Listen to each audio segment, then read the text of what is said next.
Dosa is the food which we never get bored of eating in dinner, lunch and breakfast also. I keep the ratio 4:1 of rice and urad dal. I mix, soak and then grind to the dosa batter with the dahi and look at this fluff. Why to waste money outside if you make this much good batter at home?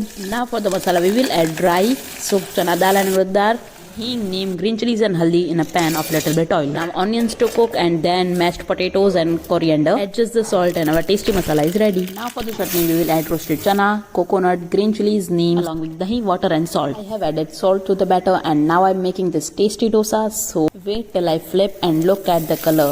So crunchy and so tasty. Then I made all possible types of dosa like paneer masala, onion uttapam, butter masala dosa, simple masala dosa and what not. I just enjoyed while eating this. I tasted it and it was so yum that I forgot that video is on. Must try this recipe with perfect measurement which is shown. So much for watching. Bye bye, namaste and jai hind.